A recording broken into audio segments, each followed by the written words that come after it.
Assalamualaikum warahmatullahi wabarakatuh.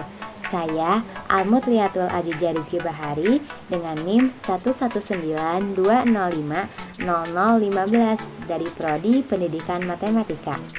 Di sini saya akan membahas sebuah contoh soal yang berhubungan dengan elektrokimia.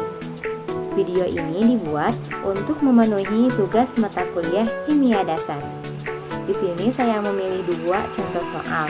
Yang pertama yaitu nomor 2 yang berhubungan dengan elektrolisis, dan yang selanjutnya saya pilih nomor 9 yang berhubungan dengan sel galvanik. Untuk itu, yuk kita langsung saja simak video berikutnya.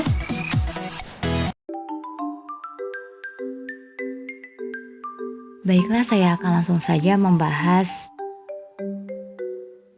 soal-soal sebagai berikut. Yang pertama tentang elektrolisis. Ada pertanyaan seperti ini. Untuk mencegah terjadinya korosi pipa yang ditanam dalam tanah, pipa besi dihubungkan dengan logam A. Mg atau magnesium, B. ada Li atau litium, C. ada Ag atau argentum, D. ada Pb atau plumbum, dan E. ada Sn atau stannum. Nah, untuk menjawab pertanyaan ini, kita harus mengetahui dulu apa itu korosi. Benda-benda yang mengandung logam seperti besi cenderung mengalami kerusakan di alam. Contohnya seperti ini. Hal itu ditandai dengan adanya bercak-bercak besi yang berwarna merah coklat yang umumnya disebut karat besi. Dari contoh ini, kita dapat simpulkan bahwa korosi adalah peristiwa kerusakan akibat proses elektrokimia. Di sini ada kata proses elektrokimia.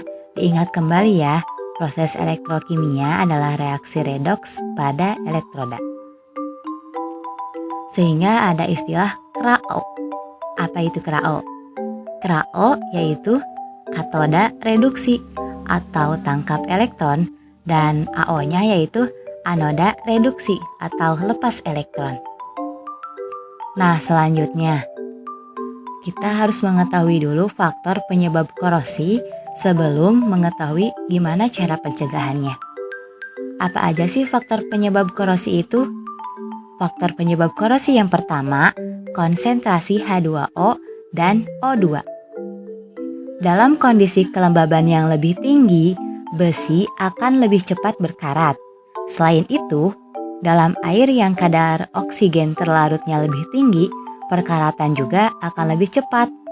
Hal ini sebagaimana air dan oksigen masing-masing berperan sebagai medium terjadinya korosi dan agen pengoksidasi besi. Nah, faktor penyebab yang kedua ada pH.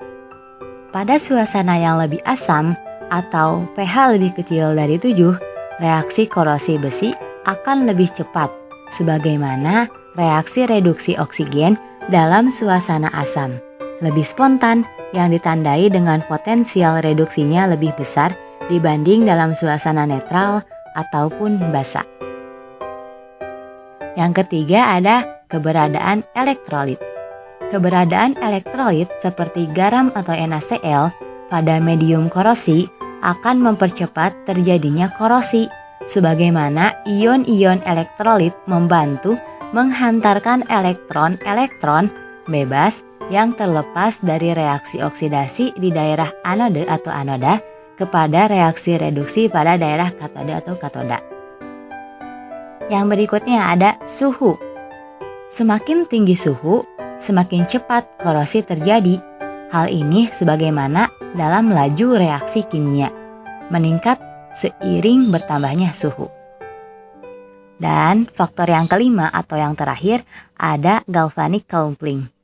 Bila besi terhubung atau menempel pada logam lain yang kurang reaktif atau tidak mudah teroksidasi, potensial reduksi lebih positif, maka akan timbul beda potensial yang menyebabkan terjadinya aliran elektron dari besi atau anode ke logam kurang reaktif atau katode.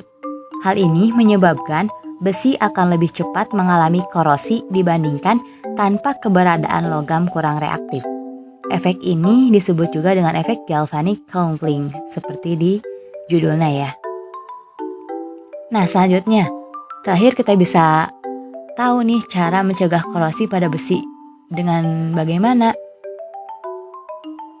Pada dasarnya cara mencegah korosi pada besi dibagi menjadi dua. Yang pertama ada cara mekanis. Cara mekanis juga dibagi beberapa poin. Yang pertama dengan cara pengecetan, yang kedua dengan cara melumuri dengan oli, yang ketiga dengan cara melapisi dengan seng, yang keempat membalut dengan plastik, yang kelima membuat paduan logam, dan yang keenam melapisi dengan timah. Cara mencegah korosi pada besi yang kedua yaitu ada dengan proteksi katodik atau perlindungan katodik. Caranya dengan menghubungkan logam besi dengan logam pelindung yang mempunyai E0 lebih kecil. Diingat ya, yang mempunyai E0 lebih kecil. Logam pelindung yang biasa digunakan yaitu seperti magnesium. Kita bahas satu-satu. Cara yang pertama yaitu cara mekanis. Seperti apa sih contoh cara mekanis? Nah, ini ada contoh yang pertama, pengecetan pada pagar rumah. Yang kedua ada melumuri oli pada rantai sepeda motor. Yang ketiga ada melapisi dengan seng, seperti ini ya contohnya. Yang keempat ada membalut plastik pada rak piring.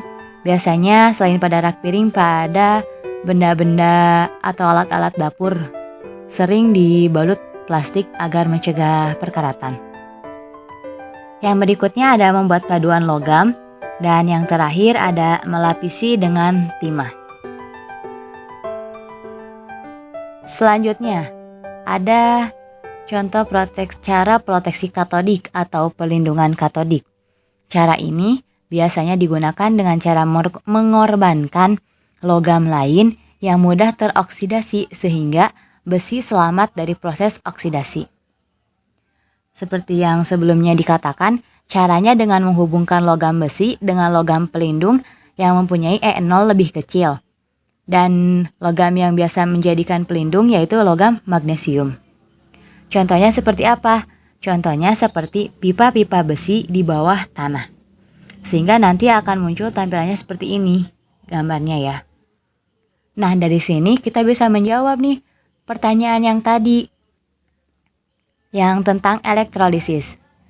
Pertanyaannya diulang ya. Untuk mencegah terjadinya korosi pipa yang ditanam dalam tanah, pipa besi dihubungkan dengan logam, berarti jawabannya tadi apa? A. Magnesium atau Mg, B. Li atau litium, C ada Ag, D ada Pb, dan E ada Sn.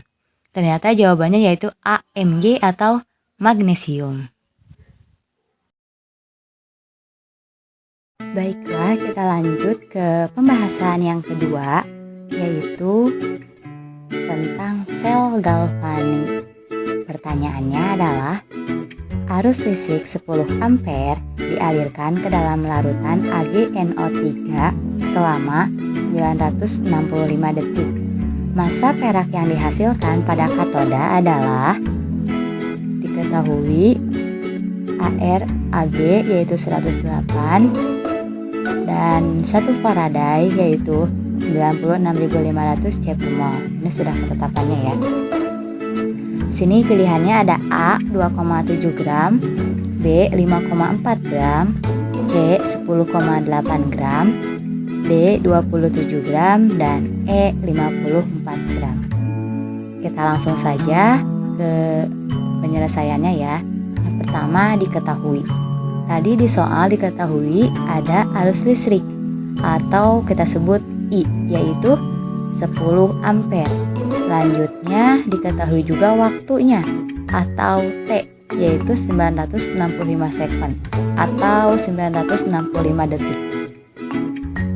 Tadi di soal diketahui bahwa larutannya itu AgNO3. AgNO3 jika diionisasikan maka akan dihasilkan Ag plus ditambah NO3 min. Ini dilakukan agar mendapatkan nilai Bilox karena nanti akan dipakai di pengerjaannya ya. Di soal karena yang ditanyakannya massa perak, maka Bilox yang kita cari juga Bilox dari perak atau Ag, yaitu Biloxnya +1. +1 dilihat dari pangkat di sini. Jika di sini pangkatnya +2, maka nanti Biloxnya juga +2, seperti itu ya. Kita langsung ke ditanyakan. Ditanyakannya adalah massa perak yang dihasilkan, atau kita tulis saja Mag. Kita langsung jawab. Di sini menggunakan hukum Faraday 1, sehingga rumusnya yaitu Mag sama dengan I dikali T dibagi ketetapan dari Faraday, yaitu 96.500 dikali massa ekuivalen. Hanya di sini massa ekuivalennya kita pecah lagi, yaitu menjadi ARAG dibagi Bilox Ag ya. Kita langsung masukkan Mag sama dengan I-nya 10 dikali T-nya 965 dibagi 96.500 dikali ARAG-nya tadi 108 dan Biloxnya yaitu 1. Sehingga Mag sama dengan 9.650 dibagi 96.500 dikali 108 dibagi 1. Kita lanjut. Mag sama dengan 1/10. Ini kita tinggal coret saja ya.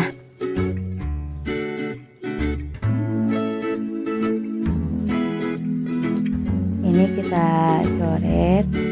Maaf.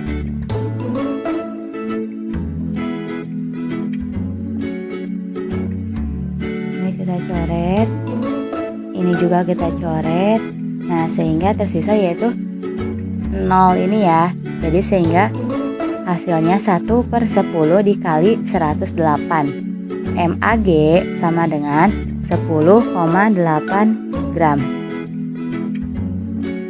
Sehingga jadi massa perak yang dihasilkan atau Mag adalah 10,8 gram.